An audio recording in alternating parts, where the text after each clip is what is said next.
인생을 살다가 어떤 시험이나 문제를 만날 때 우리의 모든 관심은 지난주도 제가 한번 언급했지만 두말할 것도 없이 그 문제 자체가 해결되는 것에 우리의 관심이 있습니다. 당연하죠. 그러나 하나님의 관심은 달라요. 이게 문제입니다. 우리는 문제를 만났을 때 빨리 문제에서 벗어나고 해결받는 게 관심인데 하나님은 그게 아니에요. 그러니까 우리가 덮어놓고 하나님 빨리 이 문제 해결해 주세요라고 아무리 용을 쏘고 기도해도 하나님의 관심이 심지어 당신을 믿는 당신의 백성임에도 불구하고 문제 자체가 얼마나 빨리 해결될 수 있느냐 하는 것에 우리와 달리 하나님은 거기에 관심이 없어. 그러니까 내가 아무리 기도해도 응답이 내가 느끼기에는 더디고 느리고 거의 응답이 없는 것처럼 느껴지는 겁니다. 관심사가 다른 데 있는 거예요. 여러분 물어봅시다. 예수를 믿는 우리들이 하나님의 관심과 내 관심이 다르다는 것을 알았을 때 누구의 관심이 누구에게로 옮겨가야 됩니까? 당연하죠. 우리의 관심이 하나님의 관심으로 옮겨가야 되는 것입니다. 아멘, 아멘. 하나님의 관심이 뭔지 아시겠죠? 문제 해결 자체가 아니라 바로 문제 속에 있는 우리 자신입니다. 우리들입니다. 정확하게 말하면 그 문제 속에서 이제까지 들은 말씀을 적용하고 받은 은혜로 자신의 마음을 지키고 어떻게 하든지 낙심하지 않으려고 몸부림을 치고 좌절하지 않으려고 몸부림을 쳐대다가 이윽고 이어지는 응답과 함께 이전보다 한층 더 그 기도 때문에 그 발버둥치는 모습 때문에 문제 해결을 보다도 문제 해결이 되기까지 기도하는 과정을 통해서 이 사람 자체가 성장하는 겁니다. 아멘, 아멘. 그 성장하는 모습을 하나님이 관심 있게 보시는 겁니다. 이런 맥락에서 볼 때 우리 역시도 문제와 고난을 당할 때 예수 믿지 않는 세상 사람들과 똑같이 우리의 관심이 단순히 문제 해결 자체에 있지 않고 그 문제를 해결할 수 있는 하나님께 우리의 관심이 집중될 수 있기를 바랍니다. 이왕기사 문제는 만난 것이고 비록 두렵고 떨리고 정신도 아득해질 수 있지만 여러분 이거 할 수 있겠어요? 과연 이 상황에서 하나님이 내게 주시는 말씀은 뭘까? 하나님이 내가 지금 맞닥뜨린 이 상황 속에서 내게 주시는 메시지는 뭘까? 이것을 여러분 물을 수 있겠습니까? 하나님 왜지요? 어떻게 돌파할 수 있습니까를 묻기 전에 하나님 왜입니까? 하나님 왜 지금 이만만 할 때에 이러한 모습으로 제가 이런 고난을 만났습니까? 주님 지금 제게 말씀하시는 것이 뭡니까? 주님 지금 이런 상황 속에서 제가 무엇을 깨닫길 원하십니까? 내가 어떤 기도를 하길 원하십니까? 라고 물을 수 있는가 하는 겁니다. 있잖아요, 환난 속에서 주님께 질문을 하잖아요. 평범할 때는 잘 안 들리는 주의 음성이 환난 속에서 질문을 하면 주님의 음성이 똑똑히 들립니다. 그래서 때로는 고난과 환난이 유익한 거예요. 하나님의 음성을 똑똑히 들을 수 있습니다. 물론 이것이 쉽게 행해질 수 있는 그런 영적 수준은 아닙니다. 그러나 문제를 만날 때 한숨 쉬는 속도보다 적어도 들은 말씀을 떠올리는 속도가 더 빨라야 하고 입 바깥으로 불평이 쏟아지기 전에 입 바깥으로 기도가 먼저 나올 수 있는 우리가 되어져야 합니다. 훈련으로 가능합니다, 여러분. 그것이 우리 자신에게 있어서 좋은 겁니다. 이 좋은 것이 우리의 온 삶에 강력하게 묻어날 수 있도록 우리는 끊임없이 오늘 말씀처럼 말씀과 기도로 훈련되어져야 할 필요가 있습니다. 여러분 성도는 다루어져야 합니다. 나이가 많든 적든 아무 상관없습니다. 성도가 되었습니까? 어떻게 믿는지, 어떻게 사는지, 어떻게 하나님의 뜻에 순종하는지 이걸 배워야 합니다. 어떤 문제와 고난이 예기치 않게 닥치면 그 상황 자체가 이미 파괴력이 있어서 그 부정적인 영향력이라는 것이 엄청난 속도로 우리의 생각과 마음을 집어삼키기 시작합니다. 다 경험이 있으시죠? 상황 속에 우리의 생각과 마음은 순식간에 함몰되어 버리기 십상입니다.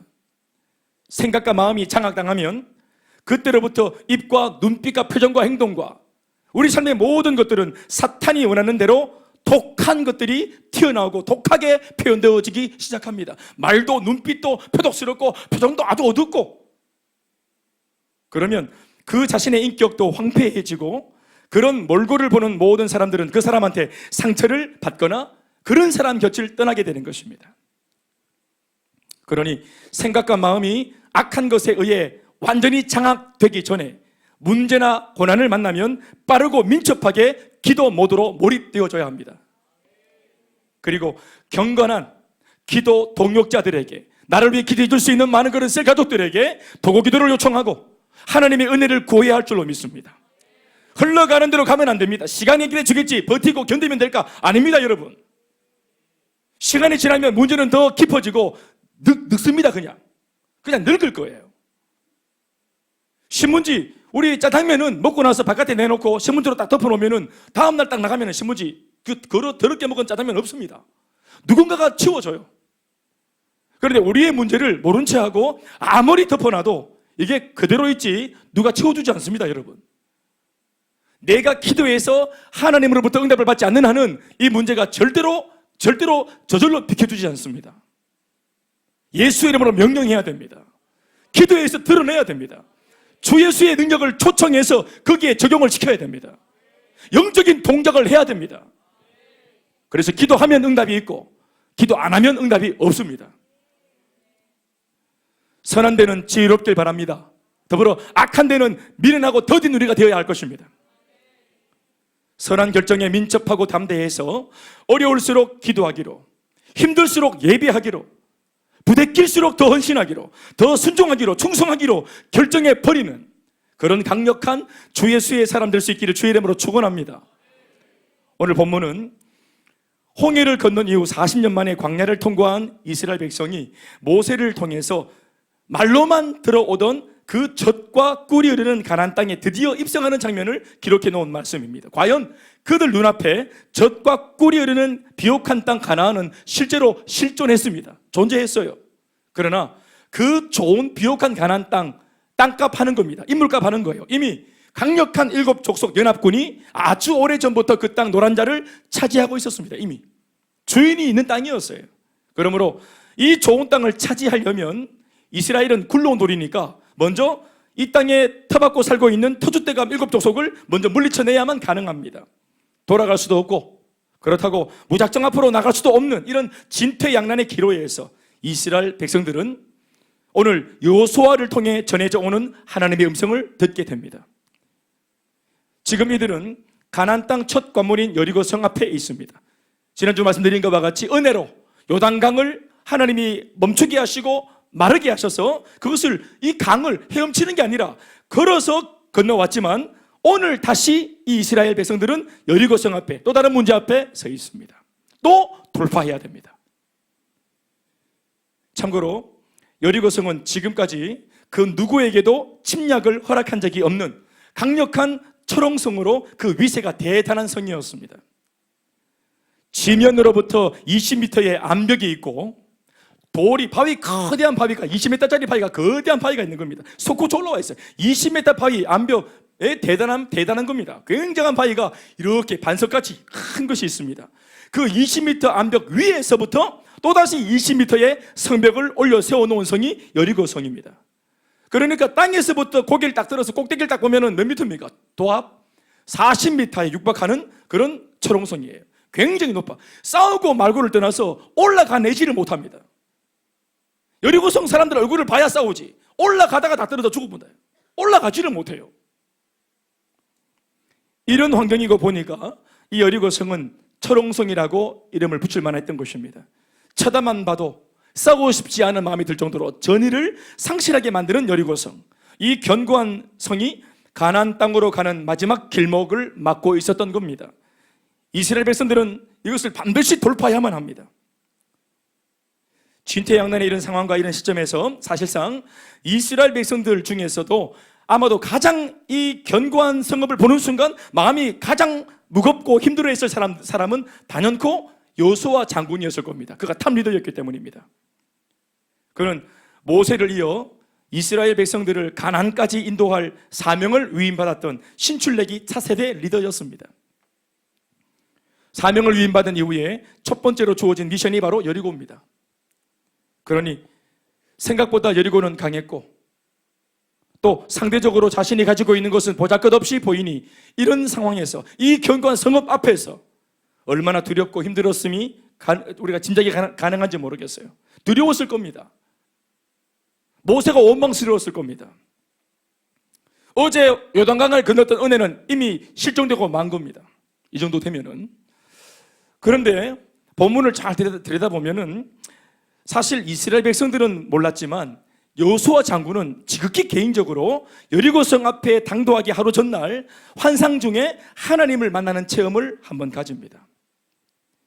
그 기록이 여호수아 5장 13절로 15절에 짧게 기록되어 있습니다. 우리 함께 읽어보시겠습니다. 시작. 여호수아가 여리고에 가까이 이르렀을 때 눈을 들어 본즉, 이게 중요합니다. 따라합시다. 눈을 들어 본즉, 눈을 듣는 순간 갑자기 환상이 열린 겁니다. 조금 전까지 여리고성을 봤습니다. 그 두껍기, 그 높이, 그 엄청난 규모를 보면서 정신이 아득해지는데 다시 한 번 더 눈을 깜빡이며 정신을 딱 차리고 보니까 그 견고한 여리고성 앞에 칼을 빼들고 서 있는 한 사람이 딱 보이는 겁니다.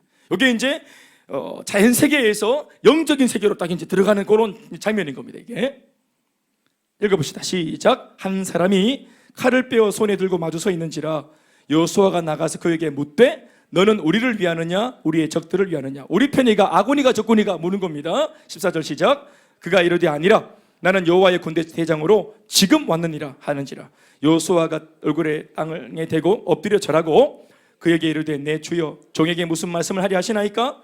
여호와의 군대 대장이 여호수아에게 이르되 네 발에서 신을 벗으라 네가 선 곳은 거룩하니라 하니 여호수아가 그대로 행하니라. 다 아멘하십시다. 여러분, 신발을 벗어라 이렇게 말한 것은 이미 어제 그저께 행했던 믿음의 행동을 오늘 다시 한번 더 마음으로 고백하는 겁니다. 신발을 벗는다는 것은 두 가지 의미가 있습니다. 하나는 자기 부인, 또 하나는 하나님을 전적으로 의탁하는 전적인 의탁입니다. 아멘이십니까? 나를 의지하지 않겠다, 내 실력, 내 경험을, 내 노하우를 신뢰하지 않겠다. 이미 여러분 이런 신발을 벗는 이 행동을 이미 행동으로 어제 한번 실천했죠. 지난주 봤던 말씀 두 가지 뭐였습니까? 하나는 할례였고 하나는 예배였습니다. 6월절 예배. 할례는 자기 힘의 근원을 끊어내는 것이, 그리고 하나님만 전적으로 내가 믿고 의지하겠다 하고 내 마음을 드리는 행위가 예배였습니다. 나를 부인하는 할례, 하나님을 전적으로 의탁하고 믿는 예배. 아멘 아멘. 전쟁을 앞에 놓고 그들이 하나님의 명령을 따라 행했던 두 가지 행위입니다. 이 두 가지 행위가 바로 뭐냐면은 신발을 벗는 것입니다. 진짜로 신발을 벗는 게 아니라, 아멘입니까? 따라합시다. 자기 부인, 전적 의탁, 이 두 가지입니다. 아멘 아멘. 이 환상은 극심한 공포 가운데 있는 여호수아에게 하나님께서 잠시나마 그의 눈을 열어서 환상을 보게 하신 장면입니다. 이 환상을 통해 하나님께서 여호수아에게 주고자 하는 메시지를 한마디로 말하면, 여호수아야 두려워하지 마라. 결코 너 혼자가 아니다. 하나님이 보낸 군대의 대장이 이렇게 칼을 빼들고 서 있다. 내가 네 앞서 가리라. 이 전쟁은 네 싸움이 아니다. 여호와 하나님의 전쟁이다. 내가 싸우겠다. 너는 믿기만 해라. 두려워하지 마라. 아멘이십니까? 그러시면서 하나님께서 직접 보내신 하늘 군대를 여호수아로 하여금 보게 하신 것입니다. 싸워서 단 한 번도 져본 적이 없는 백전백승의 여호와의 군대가 지금 여호수아와 함께하고 있음을 보여주시면서 여호수아를 격려하고 계신 하나님을 오늘 여호수아가 만나고 있는 것입니다. 사랑하는 여러분, 그 시절 그 하나님이 오늘 지금 우리의 하나님이십니다. 오늘 이 환상이 여기 있는 우리 모두에게도 환하게 일러지기를 바랍니다. 놀라운 게 뭔가 하면 이와 유사한 장면이 그 이후 시대인 선지자 엘리사 시대에도 동일하게 나타나더라 하는 것입니다. 아람 나라라고 하는 나라가 있어요. 아람이라는 나라가 있는데 아람 나라 군대에 의해서 한날은 이스라엘이 완전히 포위되어서 당장이라도 개죽음을 당할 위기에 있었던 그 위기의 순간에 바로 하나님의 사람의 눈을 뜨게 하셔서 그 하나님의 사람의 눈에 나타난 하나님의 군대의 이야기입니다. 열왕기하 6장 14절로 17절의 말씀을 우리 참고 구절로 한번 읽어보시겠습니까? 이 대단히 중요한 말씀들입니다. 맥을 같이 하는 말씀입니다. 시작. 왕이 이에 말과 병거와 많은 군사를 보내매 그들이 밤에 가서 그 성읍을 에워쌌더라. 이게 이제 아람 나라 왕이 이렇게 이스라엘을 에워싼 겁니다. 또 이스라엘의 수도를 에워쌌습니다. 15절 시작. 하나님이 사환의 사람이 일찍이 일어나서 나가보니, 그러니까 목사님의 그 교회에 있는 이제 그 사환, 그러니까 이제 뭐 몸종이나 제자가 되겠죠. 하나님이 사환의 사람이 일찍 일어나서 나가보니 군사와 말과 병거가 성읍을 에워쌌는지라. 이걸 본 겁니다. 요 사환이 뭘 봤습니까? 아침 일찍 나갔다가 밤새도록 이 성읍을 에워싸고 있는 아람 나라의 바로 그 군사의 규모, 군대의 규모를 자기 눈으로 우연히 본 겁니다. 그가 뭘 봤습니까? 세 가지. 군사와 말과 병거가 성읍을 에워싸는 것을 보았습니다. 힘을 봤어요. 막강한 힘, 그들의 막강한 군사력을 보았습니다.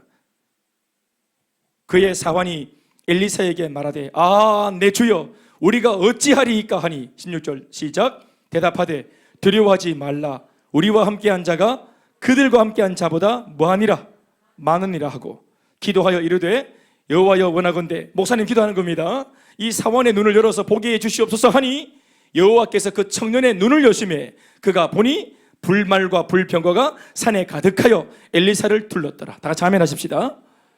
엘리사가 있고 백성들이 있는데 요 주변을 악한 아람 나라 사람들이 딱 포위해가지고 동그랗게 포위해서 활을 쫙 당기고 있는데 까딱하면 죽는 겁니다. 그런데 영의 눈을 딱 떠서 다시 딱 보니까 우리를 포위하고 있는 아람 나라 그 뒤에 불병거와 불말이 한 번 더 둘러서 진을 치고 있는 겁니다. 그러니까 야들이 화살을 쏘려고 딱 마음먹고 있는 순간 활을 딱 놓기도 전에 우리가 기도하기만 하면 둘러싸고 있는 불병거와 불말에서 심판이 내려치는 겁니다. 재앙이 내려치는 겁니다. 아멘이십니까? 기도하기 전에는 군사와 말과 병거를 봤습니다. 육의 눈으로. 그런데 기도하고 성령에 의해서 환상을 보니까 이 적들의 군사와 말과 병거 뒤에 있는 여호와 하나님의 군대, 불말과 불병거를 본 것입니다. 아멘이십니까? 이게 관건입니다. 승리의 관건은 과연 이것을 볼 수 있는가? 여러분 물어봅시다. 오늘 이 기도했을 때 갑자기 여호와의 군대가 에워쌌습니까? 에워싸 있는 군대를 못 보고 있다가 기도함으로 본 겁니까? 그러니까 우리가 기도하든 기도하지 않든 하나님의 보호는 우리를 둘러쌌다 안 쌌다? 우리를 둘러쌌어요. 아멘이십니까? 누구만 몰라요? 기도 안 하는 나만 몰라요. 기도하면 봅니다. 기도하면 알 수 있습니다. 엘리사가 먼저 봤기 때문에 눈을 열어서 못 보고 있는 이 청년에게 위로와 격려를 줄 수 있는 겁니다. 인생의 대답을 줄 수 있는 겁니다. 예수를 믿지 않는 사람들은 못 보는 것을 예수 믿는 우리는 봅니다. 겨우 그 정도로 헤어질 필요가 없다는 것, 겨우 그런 정도로 가정을 포기할 수 없다는 것, 겨우 그런 정도로 인생을 망쳐서는 안 된다는 것, 겨우 그런 정도로 자살을 하고 포기해서는 안 된다는 것. 아멘이십니까? 이게 그게 안 보이기 때문에 끝이라고 말하는 겁니다. 그래서 인생을 끝내고 인생을 쪽내고 다 끝내려고 하는 거예요.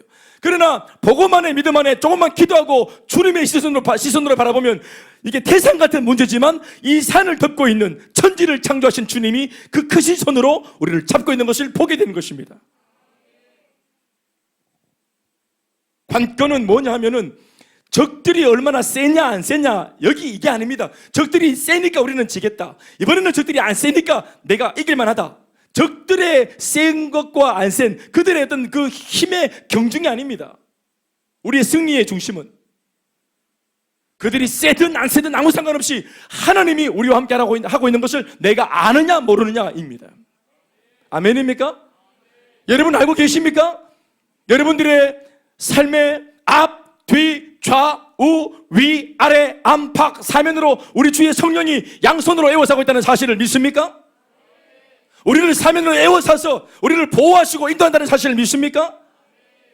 예수의 사람들은 우리 인생을 앞에 놓고 전망할 때 살아보나 살지 않으나 승리입니다. 이걸 오늘의 자리에서 서서 내 인생 저 멀리 내다보지 않아도 내 인생의 마지막 종착점은 승리요, 또 황홀한 그런 어떤 미래요, 기쁨이요, 행복이라는 사실을 우리가 여기서 믿는 겁니다. 거기 가서 고백하는 것이 아니라 오늘 여기에서 미래를 고백하는 것이라. 아멘이십니까? 행복 모임을 하면 제가 하는 말입니다. 자매님, 이거 반드시 회복될 수 있습니다. 이거 불과 얼마 지나지 않아서 웃으며 이야기할 날이 옵니다 라고 제가 딱 예언을 합니다. 그렇게 됩니다, 여러분. 아멘이십니까?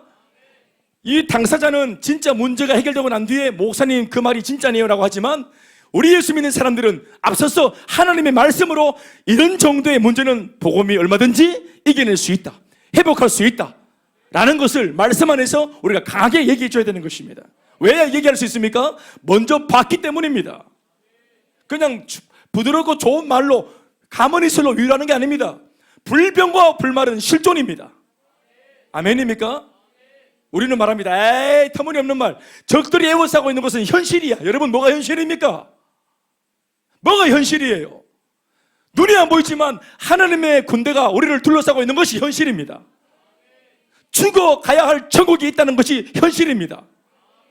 천국 비현실적이다. 여러분, 천국이 현실입니다. 믿습니까?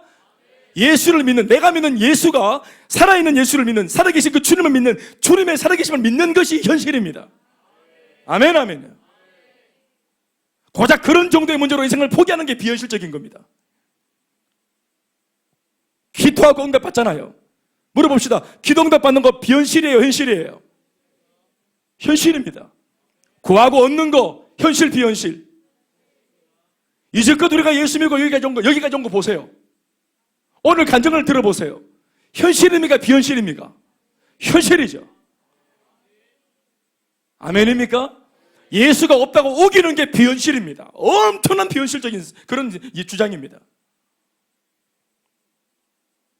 지난해를 믿고 원성기를 섬기는 게 그게 비현실입니다. 창조주를 인정하는 것이 현실입니다.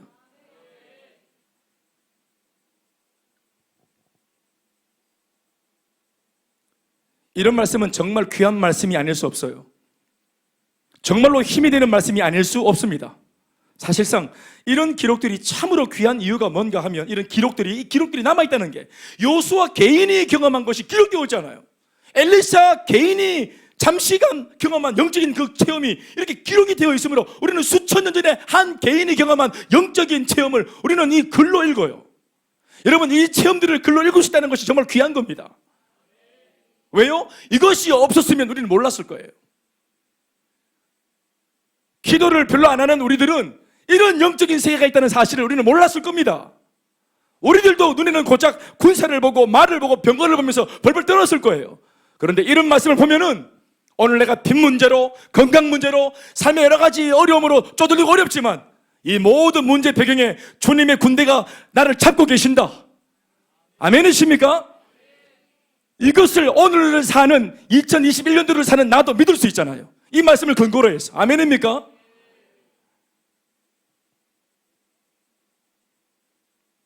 그 옛날 여호수아 개인의 체험이고 그 옛날 엘리사 개인의 체험인데 이것이 이렇게 성경에 기록되어 있는 바람에 이 말씀을 읽고 있는 우리들에게도 이제는 이 위대한 영적인 비밀이 공개가 된 것입니다. 오늘의 우리들에게까지 공개된 그 영적인 비밀이라는 게 뭡니까? 바로 우리의 삶에도 여호수아와 엘리사처럼 여호와 하나님의 군대가 동일하게 역사하신다는 사실입니다. 눈으로 보지 않아도 우리는 이런 기록들을 통해, 이런 기록된 말씀을 통해 이 원리를 믿고 확신해야 합니다. 그러면 그 옛날과 똑같이 동일한 역사와 응답이 지금도 나의 삶의 현장 속에서 반드시 일어나고야 말 것입니다. 아멘이십니까? 이렇게 환상을 보고 이런 경험을 했어요, 여호수아가. 그러자 중요한 것은 갑자기 두려워하고 공포에 완전히 쩔었던 이 여호수아의 눈빛이 달라진 것입니다. 예. 하나님의 사람은 은혜 받으면 눈빛이 달라집니다. 하나님의 사람은 은혜를 받으면 말이 달라집니다. 태도가 달라집니다. 딱 달라집니다. 아멘입니까? 갑자기 무슨 특별한 대안이라도 마련한 듯이 여호수아 장군은 백성들 앞에서 확신을 가지고 무리를 진두지휘하기 시작합니다. 이것이 영적인 참 리더의 모습입니다. 하나님을 만나고 온 리더는 그제서야 진짜 리더가 되는 것입니다. 이것이 바로 로더십이라고 하는 겁니다. 내가 먼저 하나님을 만나고 하나님이 주시는 영적 권위 가운데 붙들려 있으면, 성령의 체험을 갖고 있으면, 주님의 임재를 품고 있으면 그것을 같은 영적인 모든 사람들은 다 인정하고 따릅니다. 획득된 권위입니다. 아멘이십니까? 환상을 봤습니다. 하나님을 체험했습니다. 먼저 은혜를 받았습니다. 참 나는 같은 목사로서 참 내가 고민이 되는 게 뭐냐면 이런 확신을 주는, 보세요, 이런 환상을 한번 딱 보니까 여호수아가 제대로 딱 돌아왔잖아요. 아멘, 아멘. 그런데 이런 환상을 생각해 보세요. 여호수아 한 사람 말고 이스라엘 백성들, 모든 백성들의 꿈에 주님이 이 꿈을 하나씩 다 주셨으면 얼마나 좋았을까? 눈을 다 뜨게 해가지고, 이렇게 TV가 다 뜨게 해가지고 다 이 환상을 봤으면 얼마나 좋았을까? 그래요, 안 그래요? 모두가 이 환상을 봤으면 다 칼빼 들고 막 후리치는 이런 천사를 모두가 봤으면 모두가 충만해서 서로 뭐 그냥 설득할 것도 없잖아. 안 그래? 서로 그냥 꿈 꿨는 거 확인하고 그냥 가자 하면 끝나는 거 아니겠어요? 근데 이런 꿈과 환상을 꼭 하나님이 보시면 여호수아 이런 사람 딱 한 사람한테 보여줘요. 이게 미치는 겁니다. 여러분들은 아멘입니까? 여호수아는 넘어가는 겁니다. 이게 이런 기사와 또 몽조와 역사와 하나님의 이적과 이런 어떤 꿈과 계시를 꼭 기도할 때 하나님은 이게 탐 리더 한 사람한테 보여주세요. 건축해라, 교회 건축. 이게 한 사람한테 딱 마음을 부어주세요. 내가 왜요? 나 우리 집 잘 있어요. 나 뭘 또 하고 나는 막 짓고 이렇게 안 해도 돼요. 우리 집 잘 있고요. 우리 잘 먹고 잘 살고 있어. 괜찮아요. 우리 식구 5명 그냥 이렇게 뭐 큰 욕심 안 내고 잘 살고 있다고요. 근데 이 꿈을 하나님이 한 사람한테 주셔가지고 홀리게 해가지고 뿅하게 만들었어요. 이게 막 말하지 않고서는 견딜 수 없도록 만들었어요. 그래서 이것을 결국은 이런 꿈에 대해서, 몽조에 대해서, 이상에 대해서 아무런 생각이 없고 현실 문제 돌파, 축복 많이 받고 건강하게 살고 이런 정도의 꿈을 가지고 있는 성도들한테 갑자기 전혀 관심도 없는 하늘의 꿈을 툭 하고 내놓은 거야. 우리 처음에 기억해보세요. 교회 건축했을 때 여러분 관심 있었어요? 우리 관심 그게 아니었잖아요. 근데 어디선가 내 계획과 달리 옆에서 꾸역꾸역 뭐가 하나 들어와요. 이렇게. 그러니까 우리 입장에서 보면은 우리 하나님께서 개입하시는 거예요. 나 잘 살고 있는데 엄청난 꿈을 가지고 이렇게 내 인생에 주님이 관여하셔 끼어드시는 거지. 그래서 우리의 삶과 에너지와 방향과 열정을 갑자기 나는 여기에 쏟고 있었는데 여기에 쏟아보라고 하나님이 우리 마음을 움직이신 이게 할렐루야. 이 가정이 만들어졌기 때문에 여기까지 왔겠지만 그러나 이게 초창기 때 처음 이 꿈이 한 사람에게 떨어지고 그게 뭐가 됐든지 간에 뭐가 달라요? 여리고성 앞에 이거는 도전하지 않으면 죽어요. 다 이게 여리고성은 한 번도 함락된 적이 없어요. 이건 못 넘어서요. 불가능해. 어제 그냥 요단강 좀 건넜다고? 그게 뭔데? 다시 돌아가자 우리. 요단강 안 건너도 괜찮아요. 그런 데는 필요 없어요. 괜히 그냥 강을 건너가지고는 강 마르고 이런 마른 땅 건너고 이런 환상 필요 없어. 우리는 그런 은혜 하나님 좀 주셔가지고는 이 강력한 이 여리고성 앞에 우리를 세워놓고 골탕을 먹인다. 이런 마음이 안 들겠습니까? 그런 마음이 안 드는데 내 혼자 하고 있는 거예요 지금? 나는 그렇게 생각했어요. 왜 이런 꿈은 왜 한 사람한테만 주시나? 리더에게 주셔가지고 이걸 생각 빠지게 기도해서 성도들에게 아직까지 아무도 생각이 없는 분들한테 이 생각을, 이 말을 전할 때 이분들이 뭐라 하겠노? 여러분 우리가 가면 천사가 다 알아서 합니다. 칼 뺐습니다. 이 불병고 불말이 여리고성 보이지요? 저 만디 저 꼭대기에서부터 이 밑에까지 뺑 돌면서 진을 쳤습니다. 우리 이제 이거 뭐 하면 됩니다. 이렇게 말할 때 의지가의 백성들이 아멘 하겠다. 니나 해라 안 하겠어요? 게다가 여호수아가 하나님으로부터 받은 말씀 3가지 비법이 있다 하면서 3가지를 내놨어요. 이 비법 3가지를 먼저 여호수아가 알고 있었어요. 이거를 내놓습니다. 야 여러분 이렇게 하면 된다 갑니다. 하나님의 말씀이 첫 번째가 뭔지 아십니까? 여리고 함락 이걸 승리로 이끄는 비결이 첫 번째 하나님이 주신 비결이에요. 첫 번째 돌기. 그럼 우리 막 삽들고 막 돌면서 막 파쁩니까 이거? 아니 맨손으로 하루 한 바퀴 돌기. 이런 걸 하나님의 말씀이라고 리더는 오늘 백성들한테 내놔야 되는 거예요. 여러분 돌면 된답니다. 완전 막 돌아쁜데 택도 아니지. 상황은 어마무시한데 최악의 상황에 하나님이 주신 비책은 최악의 비책입니다. 최강의 적을 놓고 가장 말도 안 되는 방법으로 대적하면 승산이 있다고 하나님께서 그걸 여호수아 장군한테 주신 말씀이라고. 이 리더는 이런 말을 전해야 되니까 기가 막힌 거 아니겠어요?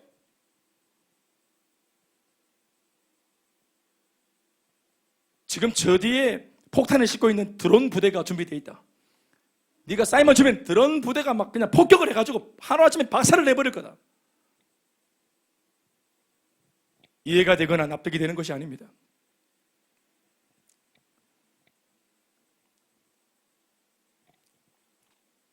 여리고성 함락을 위해서 하나님이 직접 말씀해 주신 비책, 첫 번째는 여리고성 돌기입니다. 따라합시다. 여리고성 돌기.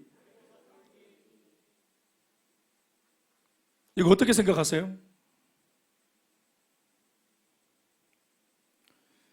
언약궤를 들고 여리고성을 하루에 한 바퀴씩 6일을 돌라고 하십니다. 그리고 7일째 되는 날에는 한꺼번에 7바퀴를 돌라고 하셨습니다. 3절, 4절 다 같이 읽습니다. 시작. 너희 모든 군사는 그 성을 둘러 성 주위를 매일 한 바퀴씩 돌 때 엿새 동안을 그리하고 제사장 7은 7 양각나팔을 잡고 언약궤 앞에서 나아갈 것이요 7째 날에는 그 성을 몇 바퀴 돌며 7번 돌며 총 몇 바퀴 돌고 더하기 해봐라. 몇 바퀴 돌고 13바퀴 돌고 그게 승리의 비책이라는 겁니다. 나는 여러분 이게 제일 먼저 딱 마음에 딱 와닿은 게 뭐냐면은 하루에 한 바퀴 도는 거예요. 저같이 이렇게 뭔가 좀 이렇게 열심히 있는 사람들은 주를 위해서 뭔가 하고 싶어요. 여리고성을 이기기 위해서 뭔가 하고 싶은 마음이 꿀뚝 같아. 주님 말씀만 해주시옵소서 하는데 주님이 돌래요. 예 알겠습니다. 도는 거예요. 여리고성 한 바퀴 도는데 1시간 좀 걸린다 칩시다. 예? 하루 24시간. 하루에 24시간도 돌겠다. 이거 이길 수만 있다면 잠 안 자고. 김선미 집사님 돌 수 있어 못 돌아요? 안 돌아? 실망인데. 동지영 집사님 돌아요 안 돌아요? 내 인생 최대의 이 강적을 이걸 계속 돌면 이길 수 있대. 그러면 내가 열심히 막 마음을 다하고 정성을 다해서 열심히 정성을 다해서 돌면 된다니까. 열심히 돌아요 안 돌아요? 돌지.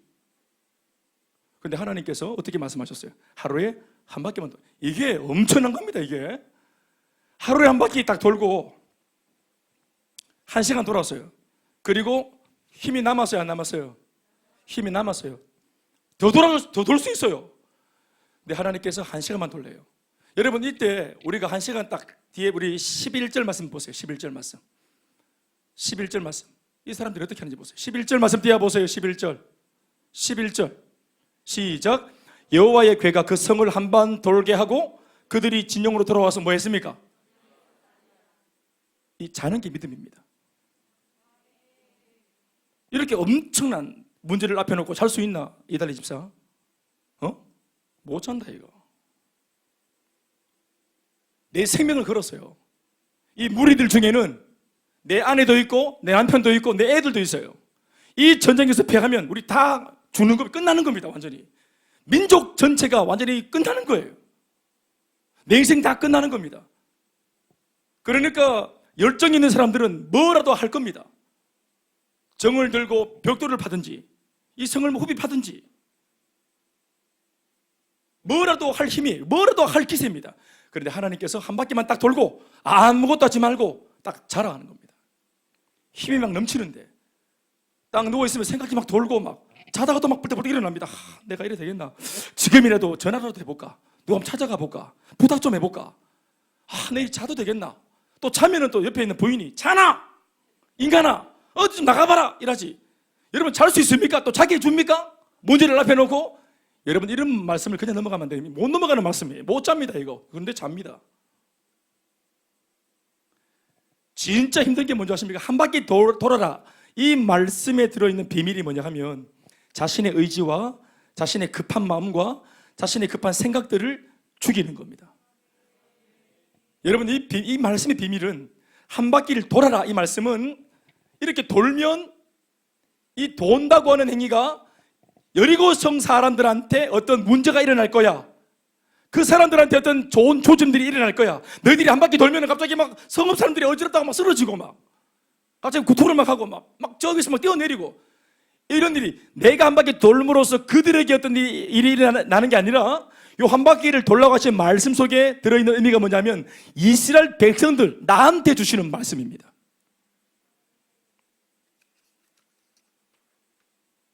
하나님께서는 전쟁에서 이기고 지고의 결과보다 이 전쟁에 임하고 있는 이스라엘 백성들의 변화와 성장이 더 관심이 있으신 거예요. 성을 돌라고 하셨습니다. 이 전략이 우스꽝스럽다는 것은 하나님도 다 알고 있습니다. 단지 하나님은 말씀하고자 하십니다. 무엇을? 너희의 이기고 지는 것이 힘의 논리가 아니라 영적인 원리에 달린 것이라는 것을 정말로 믿느냐?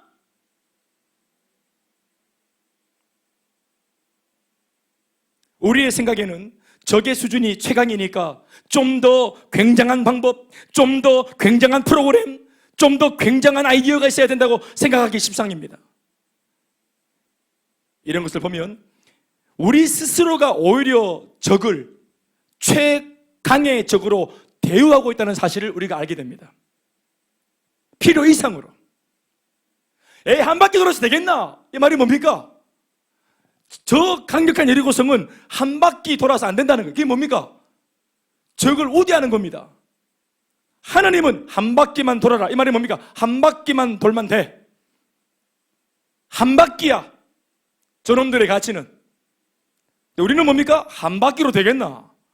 이 자체가 뭘 대우하는 겁니까? 문제를 대우하는 겁니다. 뭘 더 해야 될 것 같고, 부닥거리를 막 해야 될 것 같고, 뭘 더 용을 써야 될 것 같고, 하나님 말씀에다가 뭔가 플러스 알파를 덧대어져야 이런 정도의 문제는 돌파할 수 있을 것 같다는 나의 경험, 나의 이론들이 방해하는 겁니다. 뭘 방해합니까? 하나님의 순결한 말씀을 내 생각이 방해하는 겁니다.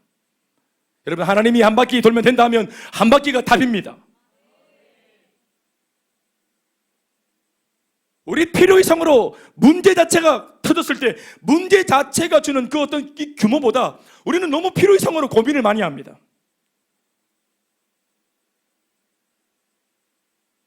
한날 괴로움은 그날의 족하다. 주님도 한날의 문제를 놓고 한날 괴로움, 한날치의 괴로움은 인정하셨어요. 그러나 이것을 놓고 필요 이상으로 이튿날도 3일날도 계속해서 끝도 없이 고민만 하고 있는 것을 주님이 원치 않습니다. 왜 한날의 고민은 허용하셨습니까? 여러분, 적당한 텐션은 우리를 건강하게 만듭니다. 하루에 한 바퀴 도는 거 우리에게 유익합니다. 영적으로도. 아멘입니까? 여러분, 어떤 문제를 가지고 살아요. 우리가 하루에 한 번도 하나님을 생각하지 않고, 하루에 한 번도 기도하지 않고, 하루에 한 번도 말씀을 보지 않고, 하루에 한 번도 하나님의 비전과 사명을 묵상하지 않고, 하루에 한 번도 셀리드로서 셀가족들을 떠올리지 않고, 그냥 먹고 자고 놀러 이렇게만 했다. 그러면 안 되는 겁니다. 한 번쯤은 돌아줘야 되는 거예요. 문제 자체에 너무 함몰되는 것도 문제지만 아예 한 번도 하나님 다 알아서 하시겠지 하고 한 번조차도 돌지 않는 것은 영적인 게으름이고 태만인 것입니다. 모든 문제를 놓고 하나님 앞에 마음을 담은 한 번의 기도, 아멘이십니까? 그 베이스를 깔고 우리가 이 땅을 살아가는 것입니다. 그러면 됩니다, 여러분.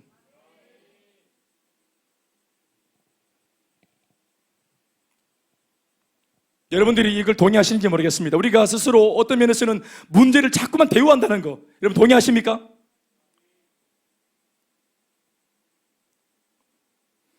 문제 앞에서 섣부른 우리의 판단, 즉 그 문제의 실체를 다 알지도 못하면서 일단 무조건 겁부터 먹어보는 우리의 두려움, 우리 안에 있는 불안, 우리 안에 있는 염려, 걱정 같은 것들이 문제를 귀빈 대접하는 것입니다.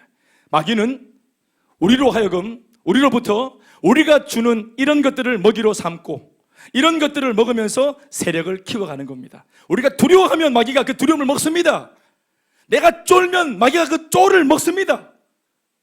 우리가 막 염려하면 마귀가 염려를 먹습니다. 먹이를 주는 겁니다, 우리가. 그러니까 우리 집에 가보면 마귀가 막 이만큼 큰 놈이 앉아있어요. 이만한 큰 놈이. 하도 많이 처먹어가지고.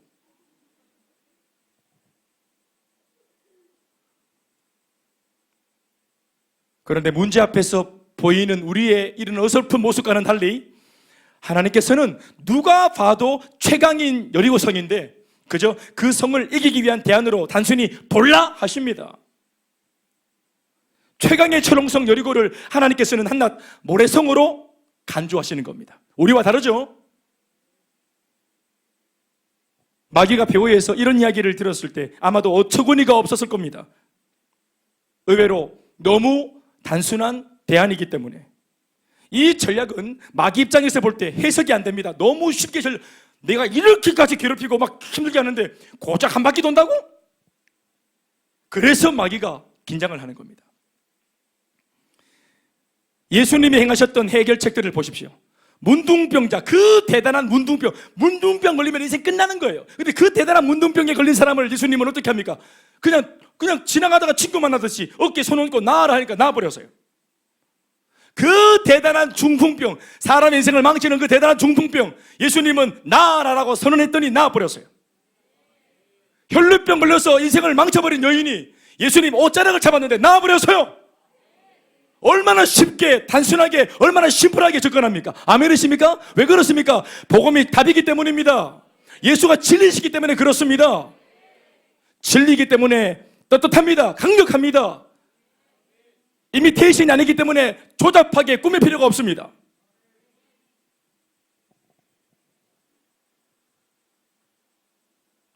골리앗을 두려워하면 그 골리앗을 천하무적 대장군으로 대접하는 꼴이 되고 마는 겁니다. 그러나 돌멩이와 막대기 하나 들고 태연하게 몰아붙이면 한낱 동네 똥개로 대우하게 되는 것입니다. 아멘이십니까?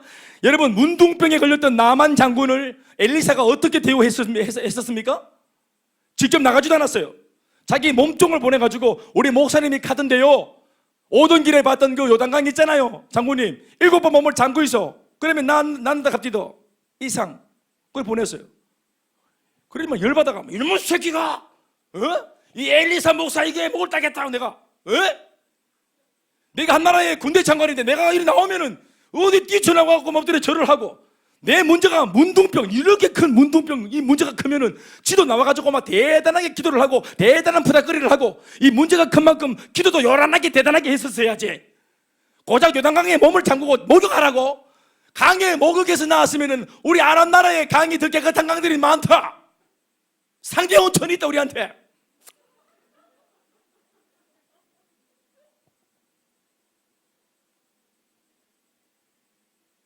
사랑하는 여러분, 왜 엘리사 목사가 이렇게 심한 말을 했습니까? 아픈 사람한테. 나만 장군을 지금 무시한 겁니까? 아닙니다.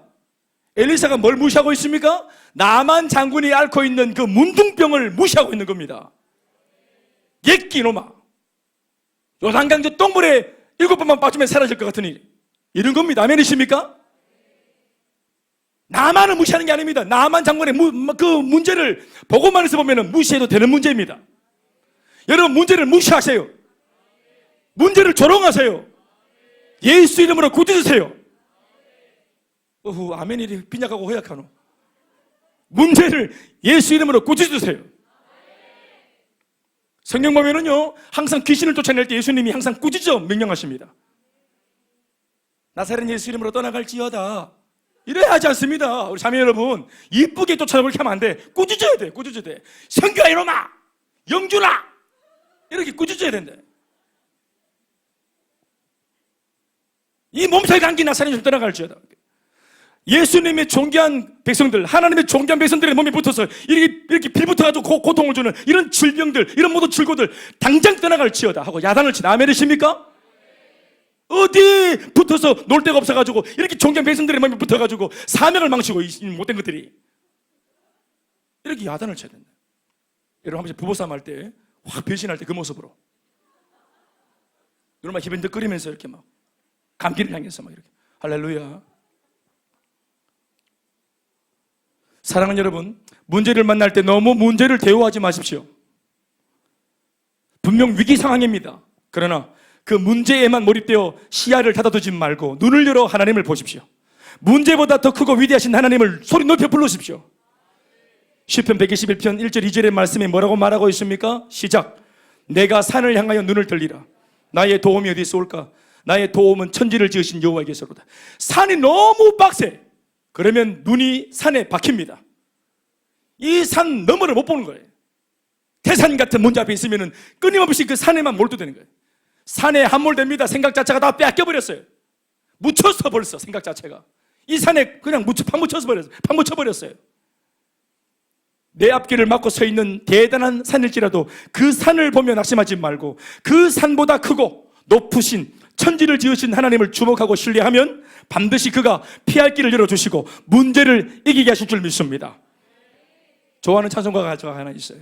찬송가 445장 1절에 있는 찬송, 여러분 잘 아시죠? 불러보세요. 대산을 넘어 험곡에 가도 빛 가운데로 걸어가면 주께서 항상 지키시기로 약속한 말씀 변치 않네. 하늘의 영광, 하늘의 영광, 나의 맘속에 차고도 넘쳐 할렐루야를 힘차게 불러 영원히 주를 찬양하리. 할렐루야. 여러분, 유일한 해답은 우리가 가지고 있는 복음밖에 없다는 사실은, 이 세상의 유일한 등불이자의 그 인생의 대안이 우리들에게 있는 거예요. 망해가고 어두워져가는 세상을 향해서 유일하게 대안을 가지고 있는 교회가 만약 침묵한다면 누가 답을 주겠습니까?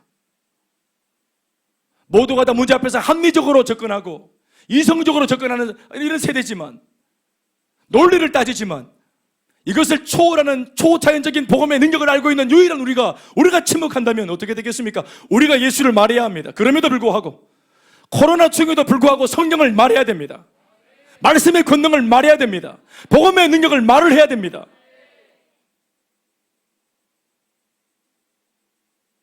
성을 돌라는 것은 두렵다고 뒤돌아가거나 피하지 말라는 말도 들어 있습니다. 그 성, 그 문제를 피하지 말라. 아멘입니까?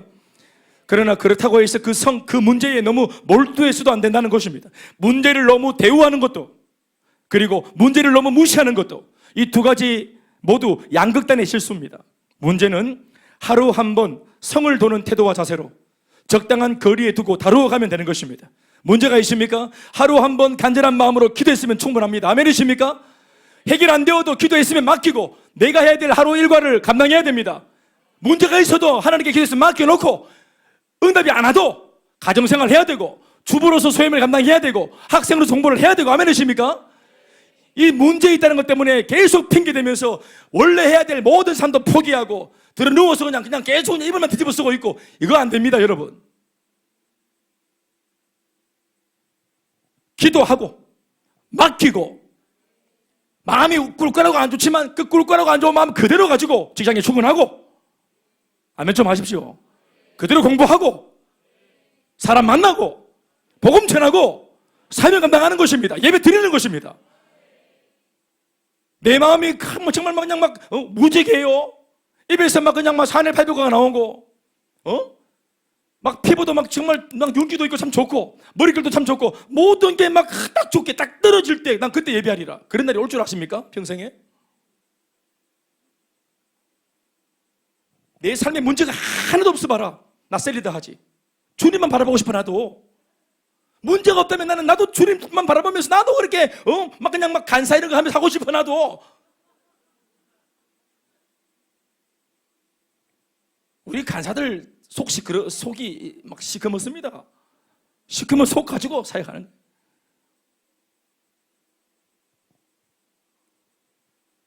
문제가 다 있습니다. 언제 한번 문제 없는 날이 있었어요? 아무런 생각과 고민 없이 무념무상으로 다리 뻗고 잔 적이 있었어요? 언제나 그놈은 우리 곁에 있었어요. 언제나 내 앞에 여리고성은 있었다고요. 한 바퀴 돌고 기도하고 한 바퀴 돌아볼수록 우리가 더 느낍니다. 와, 이 성 참 대단하네. 이건 내 힘으로 안 되겠다. 한 바퀴를 돌면서 비로소 이 문제의 규모를 더 체감하면서, 야, 나는 진짜 하나님밖에 없다. 그리고 맡기고는 내가 해야 될 삶들을 살아내는 겁니다. 이거 다 회복되면 하겠다. 죽을 때까지 아무것도 못합니다. 세 가지 비법이 있는데 오늘 한 가지로 시간이 다 가고 있네. 참. 두 번째, 세 번째 궁금하지 않습니까?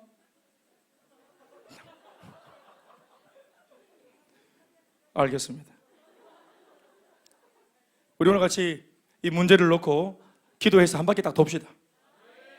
모든 영광 하나님께 보사하시겠습니다.